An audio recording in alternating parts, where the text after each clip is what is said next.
Welcome to Real Estate Coaching Radio, starring award-winning real estate coaches and #1 international best-selling authors, Tim and Julie Harris. This is the #1 daily radio show for realtors looking for a no BS, authentic, real-time coaching experience. What's really working in today's market, how to generate more leads, make more money, and have more time for what you love in your life. And now your hosts, Tim and Julie Harris. 3, 2, 1, and we're back, and we're picking up where we left off yesterday. We are creating your social media master plan, and I want to summarize what we talked about yesterday on the podcast first. Now, remember, Julie and I were describing what we feel to be the best use of social media, and the best use of social media as a supplement to your proactive lead generation. It's not a replacement to your proactive lead generation. And if you're listening to us for the first time, by the way, Julie is taking the day off because she has to catch up on the creation of some other content from our Premier Coaching members.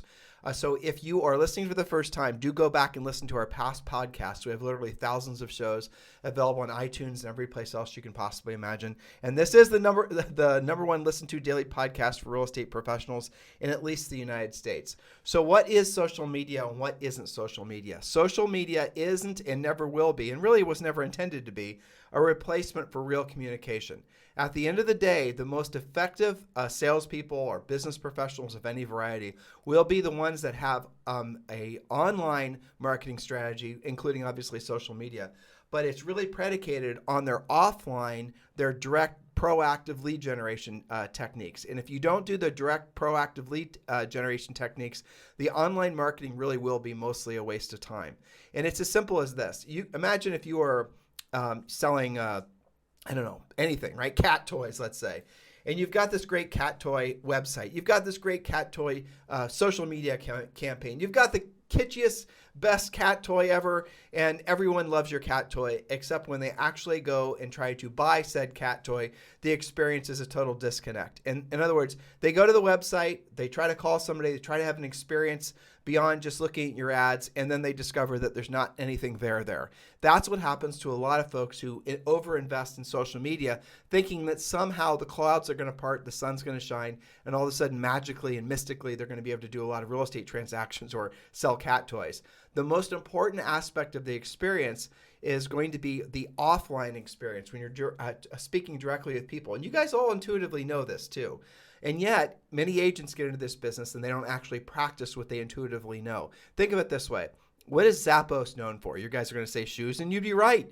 And also selling fashion stuff, and you'd also be right. But what they're really known for is superior customer service. So that when you call somebody up, the experience is going to be something of a very personal, really they get to know you. They ask you questions. They might suggest other products to you. And Zappos was famous for not having any sort of timed customer service calls. It was supposed to be a relationship building experience. And at the end of the day, they were following scripts. They were following procedures. They were following, policies. But it was done in such a way that the folks really became not just bonded to the product that they were buying from Zappos, but Zappos as a brand itself. And that's an interesting analogy because Zappos is definitely an online store, and yet they've got a superior offline experience. Now, I want you to take that in consideration. How does it directly correlate to your real estate business?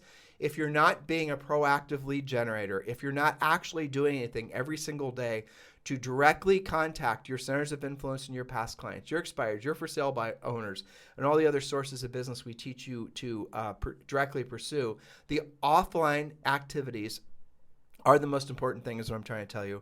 But if you do not do the offline proactive lead generation, the online activities will fall very much short.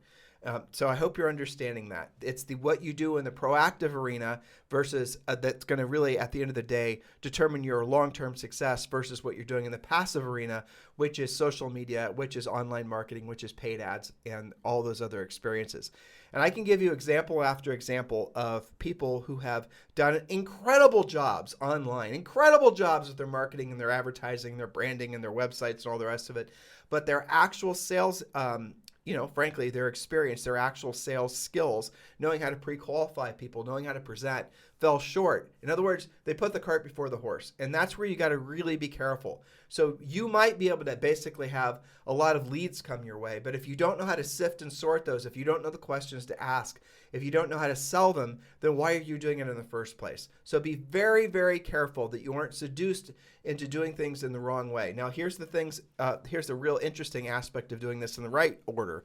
If you become very efficient at proactive lead generation, which is not dependent on you buying business, by the way, you might not ever want to do the passive lead generation, which is dependent on you buying business. A lot of social media is free, obviously, but to really take it to the next level, you're going to start spending money on pay-per-click ads and whatnot. I'm going to say that again.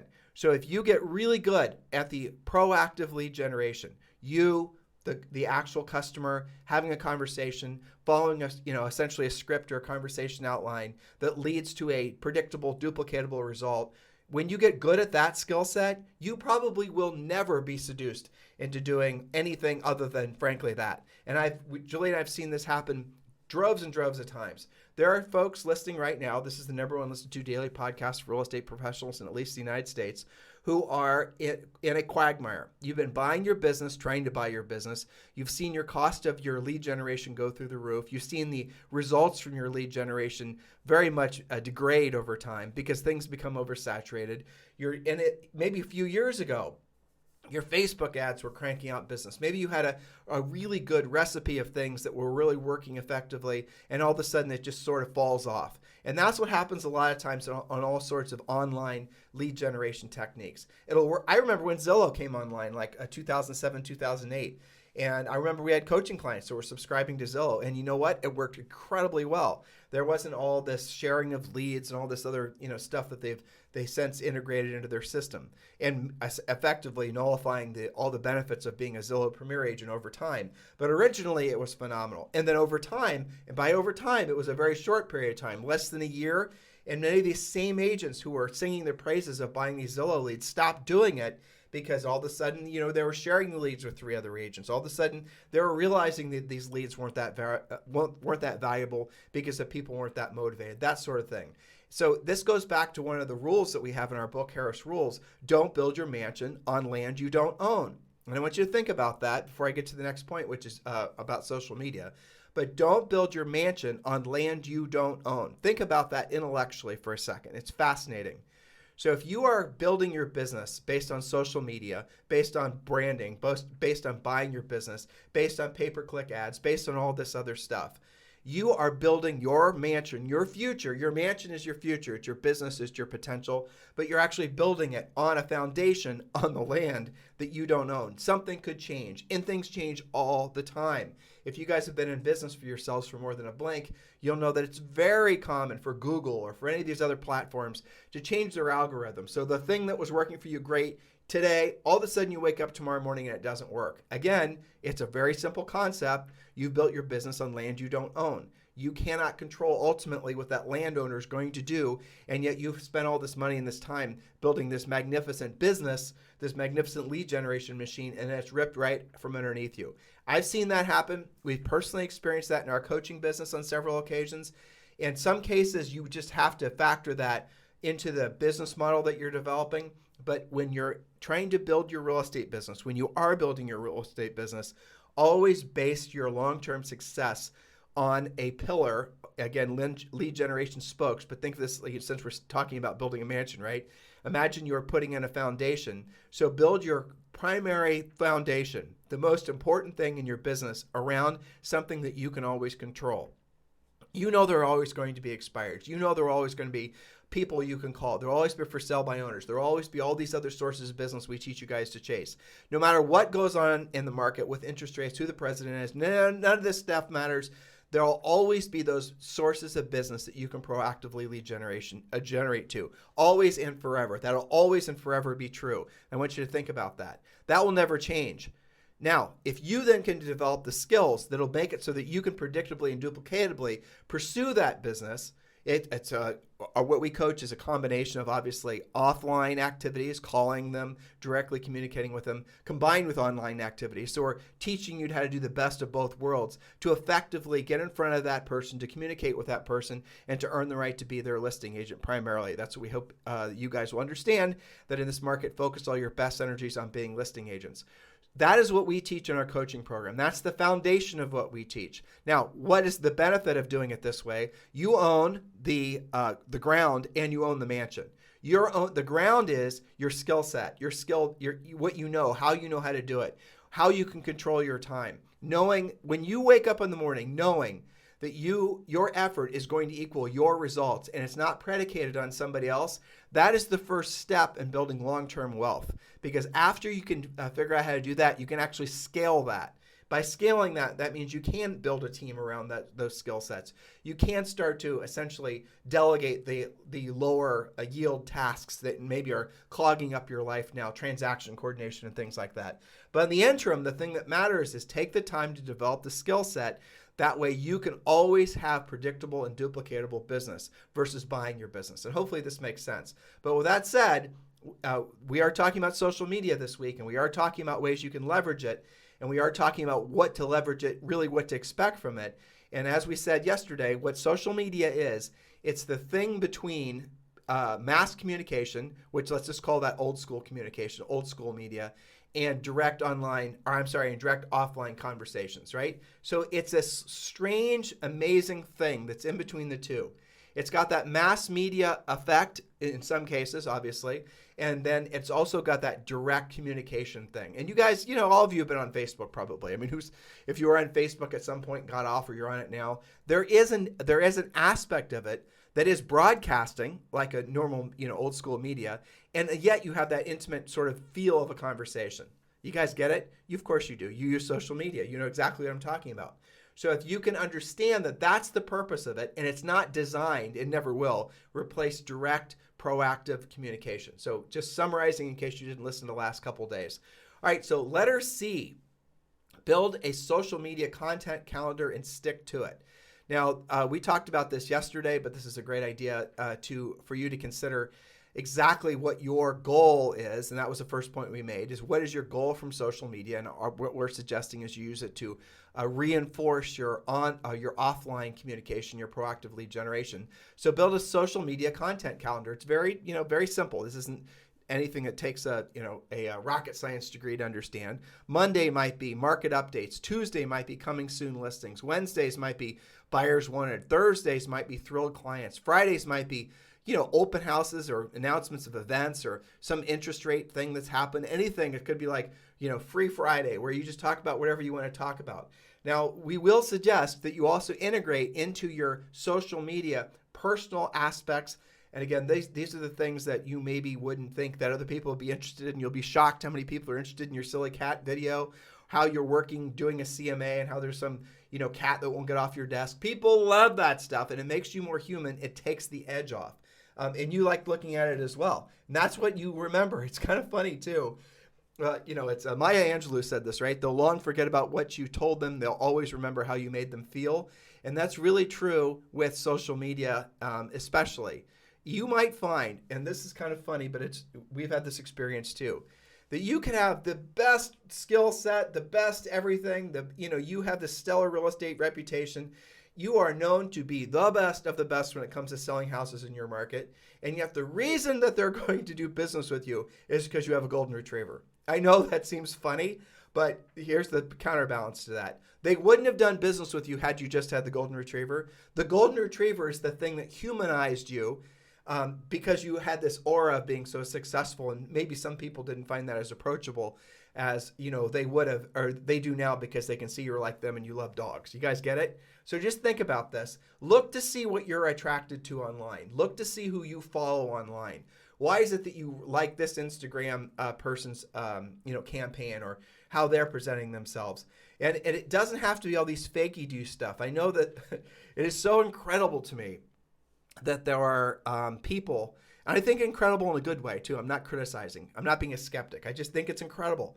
There are so many people, so many younger people mostly, who've been able to build careers around essentially creating almost like an avatar to themselves in these parallel universes where they look better than, they're, again, it's all digitized, right? You can create deep fake videos. You can modify pictures.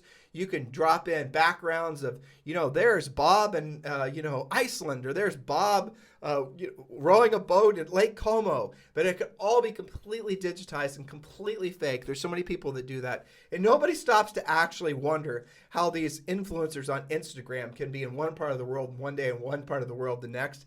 It's all an illusion. It's a show that we've talked about before in the show, our podcast, about how there's sets, there's studios in LA where these influencers will go show up and they'll sit on a fake jet and act like they're having champagne and caviar while they fly to one place to the other. And they'll take a whole bunch of pictures. A professional photographer will take a whole bunch of pictures, and then they're off to the races. This is what the world has come to. But it's not that different, really, than what's been going on forever in all other forms of media.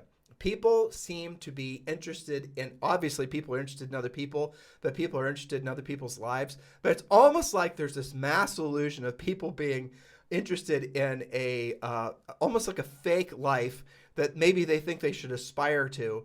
And a lot of social media stars, a lot of these Instagram models and whatnot in particular, a lot of them are making serious money just off the fact that they've been able to create this illusionary life that other people can fantasize about. Don't you guys think that's interesting? It's weird. It's bizarre, especially if you're our age. When, I'm 51, right? I mean, when I was coming up, for you to have any sort of recognition, you actually had to have, done something other than acting like you've done something. But now in social media, acting like you've done something is having done something, and the world rewards you for it. I don't get it. I think it's amazing, and I think it's really cool, actually, that people are figuring out that that's a way to, it's the new TV, really. It's the new, it's the new magazines. It's the new everything. It's pretty fascinating. All right, so a letter D, and this one's really important. Engage with your followers consistently, and this is from Sprout Social. Individual social media platforms have their own ways to help you maximize reach as well. On platforms like Twitter and Instagram, utilizing hashtags is a great way to distribute your content further. Hashtags help you to reach people that not only follow you, but are following a specific trend or interest. On LinkedIn and Facebook, join groups related to your industry and share content where it relates to the conversation. All right, so I'll do my best explaining what hashtags are. They're not that complicated, and some of you who are more knowledgeable about this, if I get any of this wrong, feel free to text me and correct me. It's 512-758-0206, 512-758-0206. All right, so hashtags. Let's talk about that as it relates to Instagram. Because Instagram, we have a person that works with us that does our social media. But on Instagram in particular, I do some of it as well. Because frankly, it's so easy. So what happens is you'll put up a picture. Let's say it's of the new listing you have. And let's say the new listing is in a specific neighborhood that, is known for great schools or just, whatever. So in that particular community, there might be people that are interested in the actual Oakhurst neighborhood, let's call it, and the Oakhurst school system. And maybe there's a great Oakhurst conservatory, and there's an Oakhurst this and Oakhurst that. So what happens is when you put up that picture on Instagram, and this also works on other socials too, but Instagram in particular, for the sake of example, you will then put up this great picture of this new listing in the Oakhurst subdivision, and then you're going to want to hashtag it. You're going to put in a great description, proud to represent the owners in this new beautiful, and whatever the description is. Shorter descriptions are better. People don't read long form. I'll tell you what's better than a picture. No doubt a short video is better than a picture. So if you have to choose between the picture and the video, go with video. You'll get 3 or 4 times the amount of people that'll pay attention to it. And then hashtag it with relevant, essentially keywords that describe what that media is about. So you've created this little short video, 30 seconds, just showing the house. You don't even have to necessarily be on camera. And then you want to hashtag it. So a hashtag might be Oakhurst. A hashtag might be Oakhurst Elementary, Oakhurst Conservatory, Oakhurst, whatever the keywords are. Now, here's what then people will do. This is where it gets a little complicated, but it's not that complicated. People then will go to Instagram, for example, and they'll actually go and search the actual hashtag. So they'll go and they'll put in they'll put in the word Oakhurst, let's say. And then what's going to come up when, you should test this as well. What's going to then come up is they're going to see the first thing will come up as the results will be hashtag Oakhurst. Then they're going to click on that. And then when they click on that, they're going to see all the other people that tagged their Oakhurst related content. So it shows up on this conglomerate sort of Oakhurst feed of all the other people that have created content. So let's say you're Bob and Sally Real Estate. You listed this house in Oakhurst. Bob and Sally, you guys might have 400 or 500 people that are following you, or maybe 4,000 or 5,000 people that are following you. But if you put in the hashtag Oakhurst, not only now are you giving your opportunity to the people in your own group that are following you to know about that Oakhurst subdivision, but everybody else that's interested in Oakhurst are now going to be getting access or being notified about your actual listing in Oakhurst. So what that is here's a different way of thinking about it. These hashtags, what they are is they're big buckets where other people who are wanting to put their relevant content in these big buckets, including you. Now, here's the next question. How is it that you go about if you're putting, let's say the Oakhurst hashtag has 10,000 posts in there. You don't just throw yours in there and hashtag your post Oakhurst and expect it to go to the top. The Instagram and all these other platforms, they'll give preference to people that have, for example, a verified account on Instagram. And we can talk about verified accounts on another day, but you can Google it as well. But once you have a verified account, the little blue check mark, what that essentially is saying that Instagram has verified that your account is legitimate, verified that you're who you say you are, verified that your content does something for public good. That is one of the requirements of having verified content. And then they're going to put then they're going to give preference to your contribution to the Oakhurst hashtag, for example, and then they're going to put it higher up on the page. And that then will give your picture, your listing, more exposure and obviously give you more exposure as well. And they do all this is the best part, for free. So this is the thing that's really magic about social networking and these types of platforms, is that it doesn't cost you anything. You can obviously spend money and enhance what you're doing. You can run targeted ads. You can do things with social media that the big media companies can never even possibly do. If you decided, here, think about this. Let's go back to our lovely 4-bedroom house in Oakhurst, right? You can actually go into Facebook. Facebook owns Instagram, and you can actually go and then use their search tools, and you can search for people that are living in Oakhurst, that are a certain age, that have liked similar posts. You can actually go and then, let's say you have 3 or 4 main competing listing agents that also try to chase the listings in Oakhurst. You can then tell the Facebook algorithm that you want to also expose your Oakhurst ad that you've just put up on Instagram or Facebook, your post that's going to be an ad. You can then have it show up, or have it potentially show up to all the people that are following your competitors, for example. I'm not necessarily telling you how to do, that's what you should do, but that's an example. So you can really deep dive and really, really segment who it is that you're going to be exposing your media to, which is something that old media could never do. Ever, ever, ever. You run an ad on a particular TV show, or you run a billboard on a particular, freeway. You have no idea if anyone's going to see it, who's going to see it. It's just basically like throwing it against the wall. With social media, you can be so targeted and so effective that it's absolutely off the charts. But let me warn you, it is a rabbit hole of all rabbit holes, because it's detailed, analytical, so specific and particular, and so many little nuanced approaches that if you don't take correctly, you lose your effectiveness by tenfold. Going back to my original point, that you don't have to do any of this if you get really good at the proactive lead generation. The really good proactive lead generation for 99% of you is going to do everything you possibly want to have, create everything you can possibly want to create with your real estate business, or really any business, and the social media is just supposed to enhance it. That's the reason, because it is complicated, that's the reason that there's so many people out there that are in the business of doing this for you, of creating this for you. And they make a lot of money from it. And you're not necessarily going to know how to hold them accountable to results. You see what happens? This is the real fallacy in any kind of media. Now, social media is slightly different, because you can actually say, I want to target people in Oakhurst. I want to target people that are thinking about selling in the next 6 months in Oakhurst. In some cases, you can actually drill down on that. And then you can actually say, well, I can see that this money spent resulted in this particular lead, which resulted in this particular listing. But to know how to do all of that really isn't a tremendous amount of work, which is the reason why most agents will then spend money on it. And are you spending money with somebody who actually knows how to do it? How much money do you have to spend? How long are you going to have to do it? How much should it cost for you to da-da-da-da? You guys see how this opens up Pandora's box? So for most of you, and this is going to be my final point for today, for most of you, you will actually be better off, just focusing all your best energies on being a really effective proactive lead generator. And if you wish to, at some point, enhance your offline proactive direct approach to generating business with the offline or with the online lead generation, like what I was just describing, go for it. But it's going to be something that you should not lead with. Don't do it first. A lot of agents get into the business. All agents get into the business doing things out of order. Julie and I and maybe one other person are the only people in the industry who are saying learn how to be a proactive lead generator first. And then if you want to supplement with all this other stuff, you can. And the problem is if you don't do it in that order, as to my example earlier, even if you get the lead, you're not necessarily going to have the sales skills to actually close the business. And that's assuming you get the lead in the first place.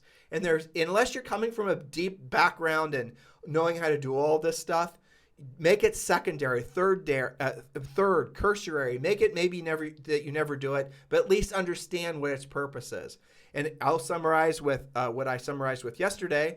Is if you have to focus on, you should have some social media profiles set up. A profile is nothing other than your information that appears when somebody searches. So like somebody searches Facebook, you're there. So set up a Facebook business page. You can occasionally put up postings on there. You don't have to worry about it. It's not designed, a basic profile type listing is not designed to create business for you. It's designed for you to be found. So if someone goes to Google and they do a search, your Google business page will appear. Your Instagram business page will appear. Your LinkedIn business profile will appear. Those are the three basic ones, but realistically there's 5 that you should have a basic profile on. And after that, go back to learning how to be a powerful, proactive lead generator. That is the recipe. That is the formula for you to have a sustainable business. Otherwise, if you do it out of order, you're going to most of you, you're going to spend money endlessly and needlessly, not really knowing how to hold any of it accountable. And you're going to wake up one day and you're going to say, why am I not getting more business from social? And then you're going to realize, well, maybe I should have learned how to be a really effective, proactive lead generator in the first place. And then maybe I would have never had to spend any money or wanted to spend any money on the passive stuff. Hopefully this all resonates with you guys and you understand where we're coming from. We don't want you to be like the normal agent who fails out of this business in 24 months. Something like over 90% are out of the business within 60 months, but most fail within the first 24 months. We want you to be in this business for years. We want you to build a future around this, a legacy around this. We want you to embrace the blessing that being a real estate professional truly is. But for you to do that, you have to avoid the minefields. And I hope we're breathing the same air and you're realizing we're trying to say we are saying what we are saying to you for the sake of making it so you increase your likelihood of success and you decrease your likelihood of failing out of the business. Because what truly breaks our hearts is when we see amazing people who had huge potential, who followed the wrong path. And then as a result of following the wrong path, they failed out of the business and they thought it was their fault. They thought they were the failure without realizing what failed was the path that they were on. They just chose the wrong path. They had lack of exposure to a different way of thinking, thusly resulting in them failing. That is something that we are going to fight like hell to help you guys avoid. And so please take what we're saying seriously and understand what our motivation is, which is to be of service to all of you. So listen, guys, if you need us for anything, if you want to correct me on any of the things I said with regards to the social networking stuff, because like I said, it's very complicated, or if you want to talk to Julie and I about joining us at eXp Realty, we're here for you. Please do consider us as a potential to be your eXp sponsor. Text me directly at 512-758-0206, 512-758-0206. In the meantime, have a fantastic day. We'll talk with you on the show tomorrow.